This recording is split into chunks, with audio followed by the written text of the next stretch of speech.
पण सन्माननीय छगन भुजबळ साहेब या वयामध्ये आता आराम केला तर बरं होईल, नाहीतर या वयामध्ये तुम्ही जर दंगल भडकवली तर इतिहास तुम्हाला माफ करणार नाही। लक्ष्मण हाकेचा गेम ओव्हर झालेला आहे। दिशाभूल करणारी माहिती लक्ष्मण हाकेने पेरू नये। एससी आणि एसटीच्या आरक्षणाला सुद्धा धोका आहे, अशा पद्धतीचं दिशाभूल करणारं स्टेटमेंट करायचं।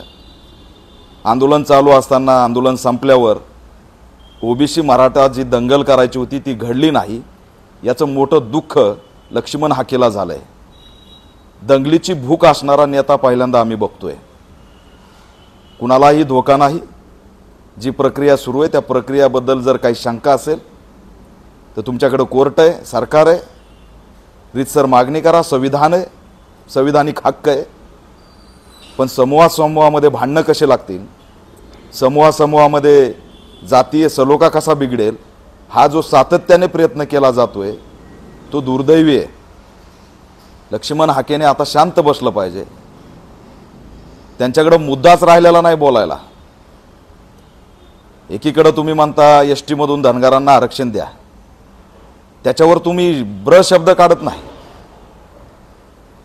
काल छगन भुजबळ म्हणतात की एका समाज प्रवर्गातून दुसऱ्या समाज प्रवर्गामध्ये जाता येत नाही। मग धनगर समाजाला एसटी मधून कसं आरक्षण पाहिजे? तिथं प्रवर्ग बदलण्याची जी काही भाजप सांगते की आम्ही एसटी मधून धनगरांना आरक्षण देऊ, मग त्यावेळेस एसटीवर अन्याय होतोय असं हाके आणि भुजबळ बोलू शकतात का?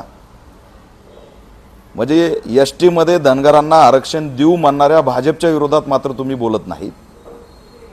मग तिथं धनगर एसटीचं आरक्षण बचाव म्हणून यात्रा काढू शकता का तुम्ही? हे कुणाचं तरी भावलं व्हायचं। आम्ही बघितलं छगन भुजबळ अतिशय आक्रमक नेते आहेत, पण त्या पद्धतीने त्यांची प्रेस बघितली, त्यांची इच्छा नाही। त्यांना कुणीतरी उचलून नेऊन बसवल्यासारखं झालंय आणि बसवल्यामुळे त्यांचा आवाज म्यूट होऊन ते अतिशय बळजबरी बोलतायत अशी स्थिती आहे। त्यामुळे लक्ष्मण हाकेंनी आणि छगन भुजबळींनी आम्हीच ओबीसीचे तारणहार आहेत या असणाऱ्या मानसिकतेतून बाहेर यावं। महाराष्ट्र इतिहास विसरत नसतो।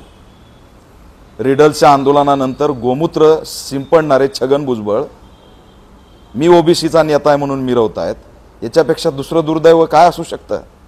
मला वाटलं कालही आझाद मैदानावर गोमूत्र घेऊन जातात की काय, पण बरं झालं वयाच्या ह्या वयामध्ये त्या ठिकाणी तुमच्यात परिवर्तन तरी झालंय।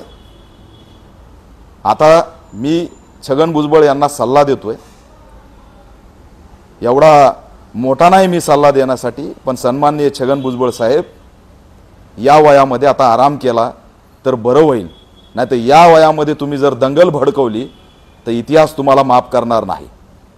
लक्ष्मण हाके तुमचा गेम ओव्हर झालेला आहे, तुम्ही आता शांत बसलं पाहिजे।